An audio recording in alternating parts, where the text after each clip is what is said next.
I'm Sherry Sturman, Director of Crayola Education. Welcome to Crayola's Art of Learning program. I'm excited that we're collaborating with Penguin Kids and Penguin Classroom on today's program. Art helps kids learn about themselves and others. Today we're going to explore how kids learn through curiosity and imagination. So grab some art supplies and get ready for a hands-on learning session. I'm thrilled to introduce today's guest, MattDeLaPena, who is a Newbery Medal Award-winning author and creativity expert. Matt, you teach creative writing and are an amazing children's book author. Many of our viewers love your book, The Last Stop on Market Street. Tell us about your journey when you decided to be an author and what excites you about this work. My journey begins at a slightly different place than many other authors in that I didn't grow up as somebody who was a reader at an early age. I was a basketball player. I was a kid always doing sports. But as I got older, basketball afforded me an education. And when I got to college, I fell in love with books and story. And I wondered if I could write a book one day. And I thought, if I ever am going to write a book, I'm going to focus on communities like the one I grew up in down by the border in San Diego. So that's sort of where I approach every story is I want to write about the people I was surrounded by as a kid. The settings for your stories are exactly what you just talked about, the places that kids see in everyday life, the market, the subway, the bus, and home. So while these places feel so familiar, the big ideas that you cover in your books stretch kids' minds so they understand themselves, others, the world. Why do imagination, curiosity, and caring emerge as such important threads in your books? So I have this theory as a creator. You shouldn't go into a picture book or any book with a message. But I do think every writer should come into a story with a point of view. And what a point of view means for me is this is your worldview. This is what you're interested in. This is what you think is important. It's how you see the world. I hope to show moments of grace and dignity that exist in working class communities. And it's just sort of, it's been what I'm trying to do with my work since the very beginning. Beautiful. I love that, the different points of view and seeing the beauty in everyday life. So you've whet our appetite to hear the story. Could you please read Milo Imagines the World? Milo imagines the world. And actually, I'm going to begin with the very last image.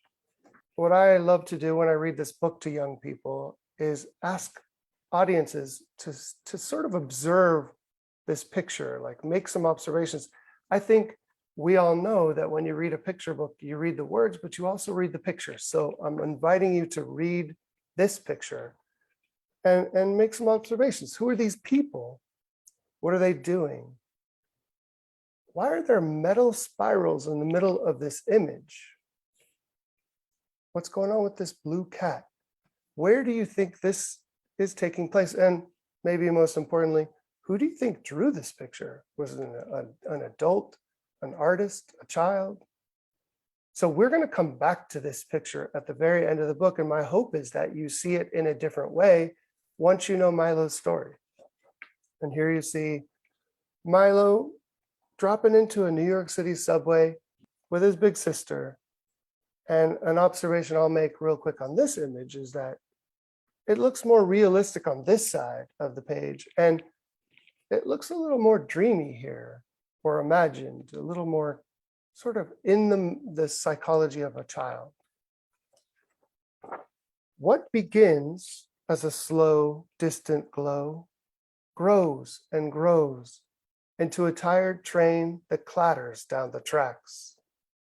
A cool rush of wind quiets into a screech of steel, and when the doors slide open, Milo slips aboard. The train bucks back into motion as he and his sister squeeze onto bench seats. The whiskered man beside Milo has a face of concentration. A businessman has a blank, lonely face. The wedding-dressed woman near the far door has a face made out of light, while the dog peeking out of her handbag has no face at all, just a long, lolling tongue.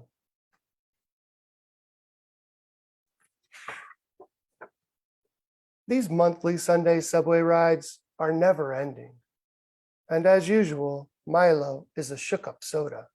Excitement stacked on top of worry, on top of confusion, on top of love. To keep himself from bursting, he studies the faces around him and makes pictures of their lives. At a downtown local stop, the whiskered man folds up his crossword and hurries off the train. And here you can see Milo imagining the people around him in his sketchbook. And so now we get to the first image from Milo's book. Milo imagines him trudging through brown mounds of slush. It's a 5-flight climb to his cluttered apartment, where he's greeted by mewling cats and burrowing rats. Parakeets tweet songs of longing as the man sips tepid soup hunched over a game of solitaire. Late that night, the door to the parakeet cage mysteriously falls open, and the cats gather on the cold sill to watch the birds fly free above the city. You will see in every drawing he makes, there's some form of either something is being contained or something is getting set free. And that's because Milo's thinking about these things in his own life. And so they're coming out in his art, which is very common. So in this image, the birds, they get to come out of the cage and fly free. And you'll understand why he's doing that later in the book. Milo tugs his sister's sleeve and holds up his picture. But even when she turns to look, he can tell she doesn't see. She's a shook-up soda too. A boy in a suit boards the train with his dad. His hair is a perfect part, and there's not a single scuff on his bright white Nikes. Milo imagines the clop, clop, clop of the horse-drawn carriage that will carry him to his castle. Imagines the clink, clink, clink of the guards slowly lowering the drawbridge. Across the human-made moat, the boy is met by a butler, 2 maids, and a gourmet chef offering crust-free sandwich squares. And in this image, you see Milo imagines this boy as a very fancy boy. He's got a crown, a butler. Milo flips to a fresh page at a bustling Midtown stop. When the wedding dress woman strides off the train, a band of street performers launches into Here Comes the Bride, and everyone on the platform stops and cheers. Milo imagines the grand cathedral ceremony where the couple will be pronounced husband and wife. Imagines the groom whisking his new bride to an awaiting hot air balloon, where the pilot loads them in with blankets and blasts the heat. And up, up they go, hand in hand, beyond the concrete walls of the city, into the infinite blue. Milo holds up this picture too, but his sister shoos him away. Can't you see I'm playing my game? He watches her thumbs bang around her smudged screen, then turns back to the boy in the suit. They lock eyes for a few long seconds, and suddenly it feels like the walls are closing in around Milo. This is one of those important moments where one boy is looking at another boy and sort of sizing himself up. Do I have as many opportunities as this boy?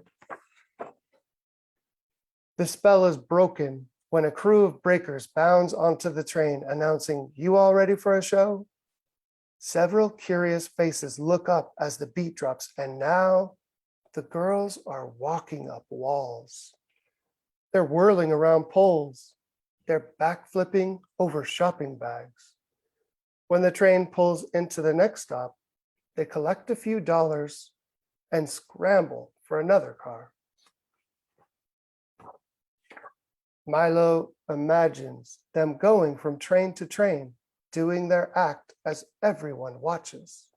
But even after the performances are over, faces still follow their every move. When they walk down the electronics aisle at the department store, and you can see they're being watched.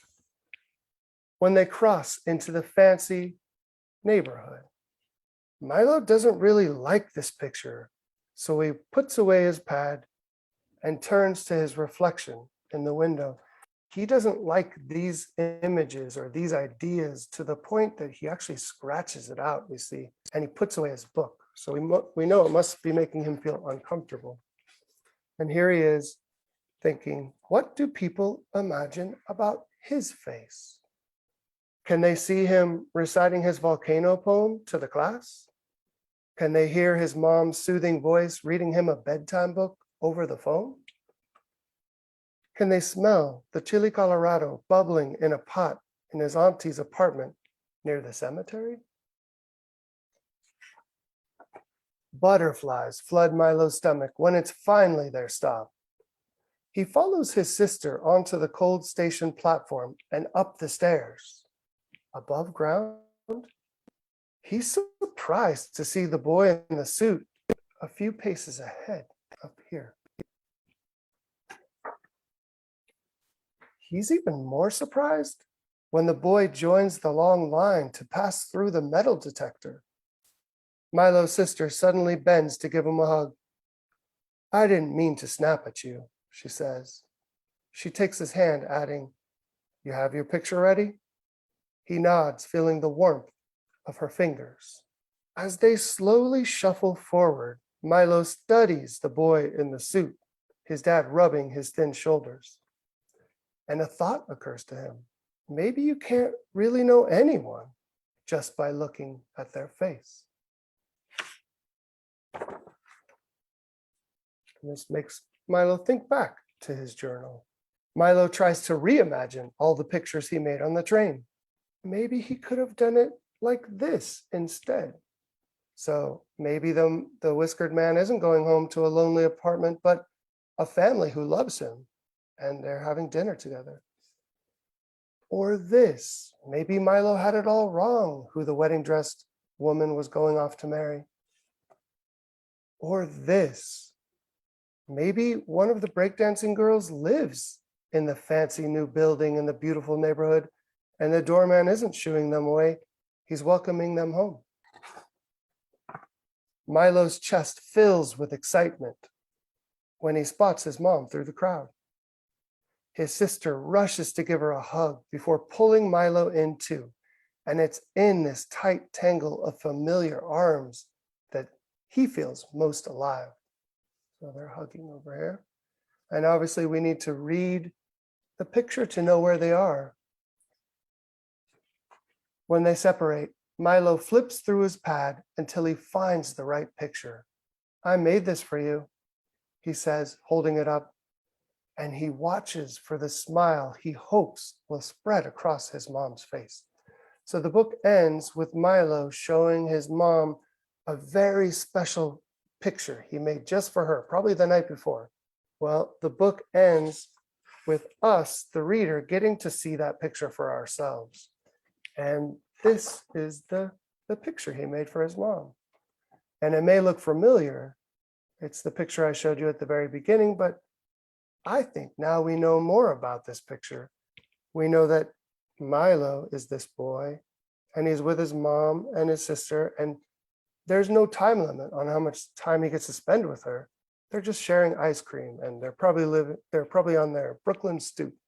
So thank you so much for letting me read this book to you. Thank you for sharing that. Milo is curious, just like our viewers.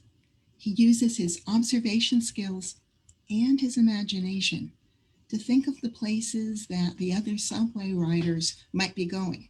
And he uses his sketchbook and his art supplies to draw what he imagines. So he sketched a quiet apartment for the whiskered man playing solitaire, a cathedral and a hot air balloon for the bride, and that fancy castle for the boy who wears the suit. When we people watch, what clues do we tend to focus on?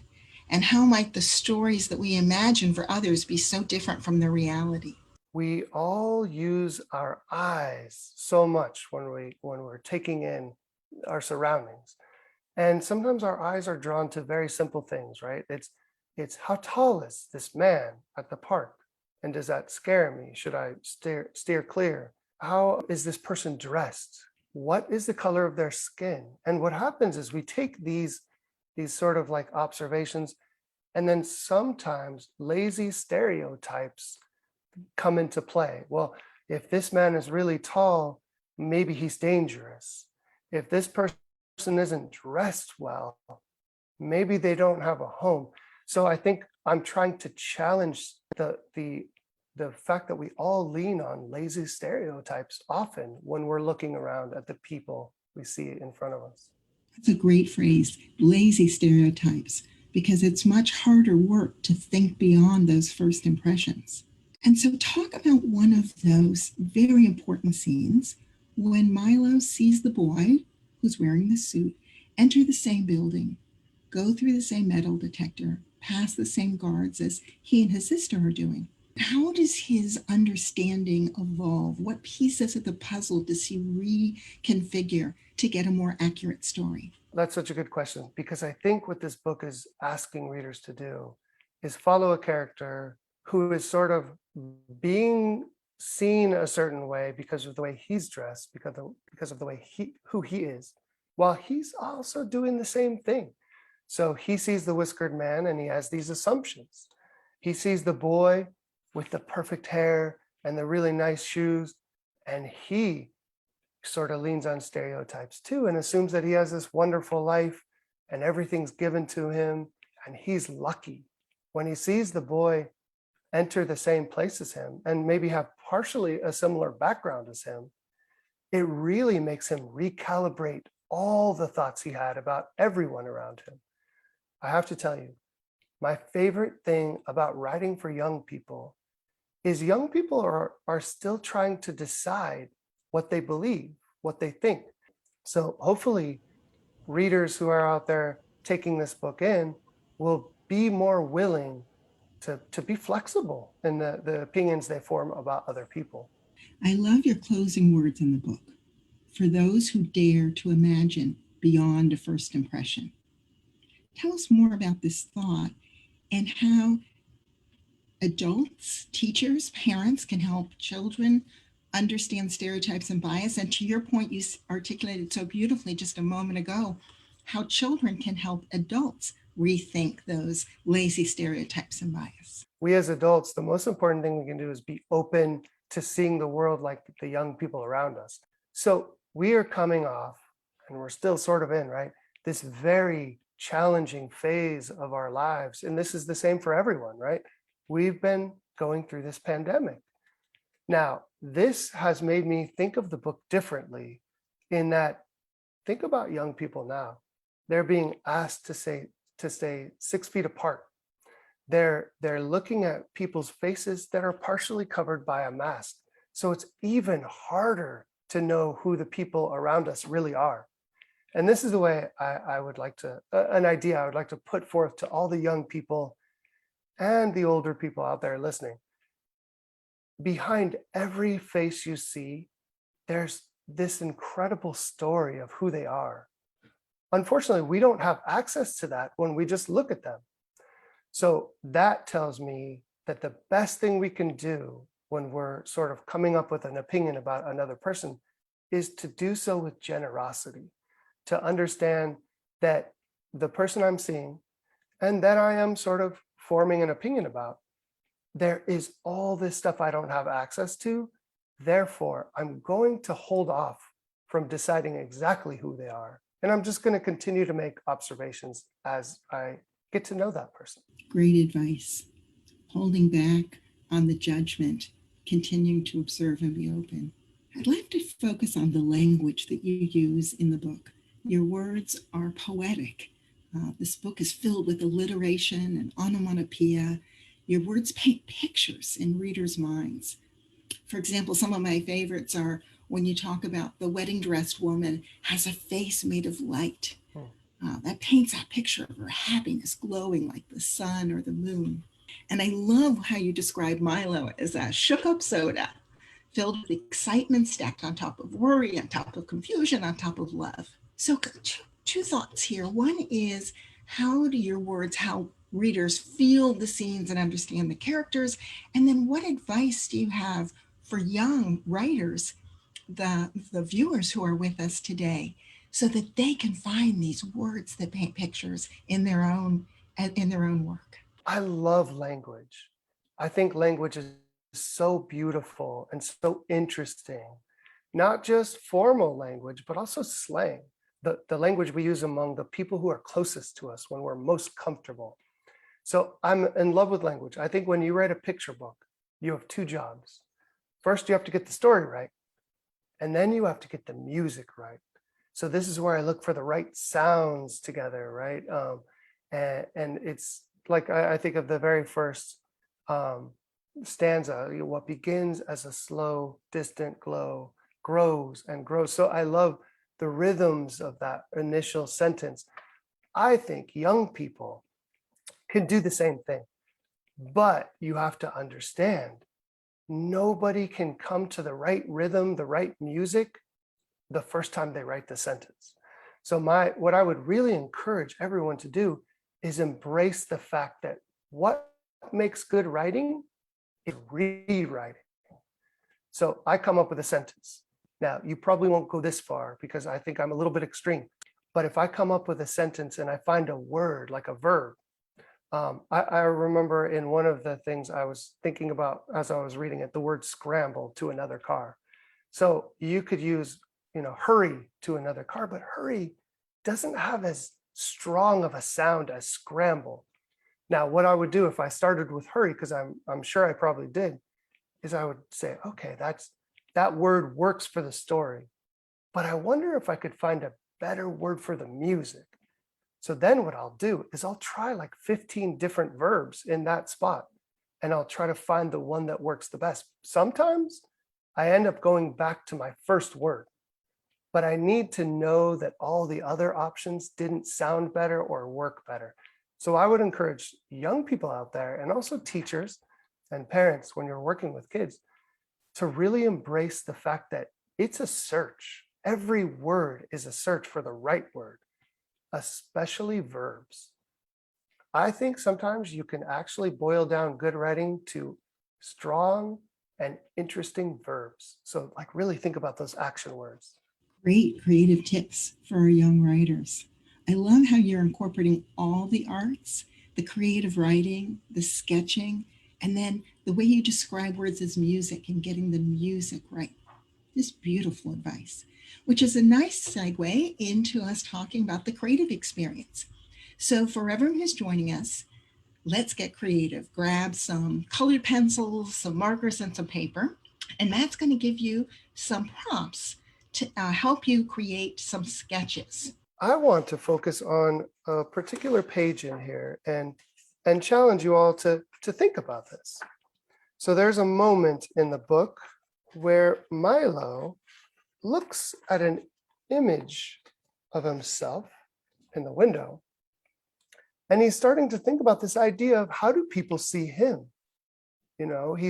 He's small, so does that enter into the way they see him?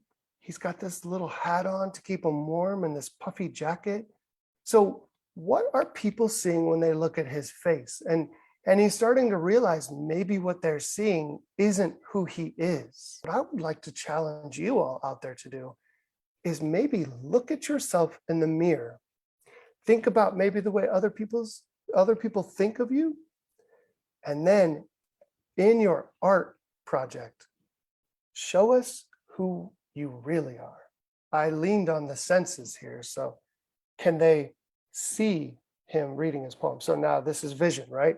Can they hear his mom reading to him? So now this is his sense of hearing. And then can they smell something that his family likes to cook? So maybe for the purposes of this project, you just pick one. Lean on one of the senses. I'm going to do the same thing. And let's sketch something that kind of tells a reader or an audience who we really are. So I'm going to draw one of the most prominent images in childhood, which is me at a park.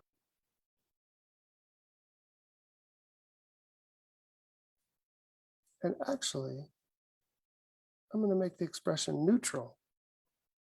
And so the reason I have myself playing by myself, like this is sort of quiet time, is sports can be a place of contemplation for young people. And this is where I sort of thought about, what I believed and who I thought I was. And I thought about my own existence when I was shooting baskets by myself.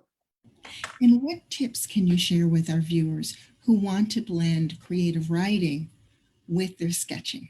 Often the way picture books work is the writing comes first, but in this book, I had an idea. I wanted to end with an image from the artist. His name is Christian Robinson, because this is very close to home for him, this story. He grew up with a mother who was incarcerated.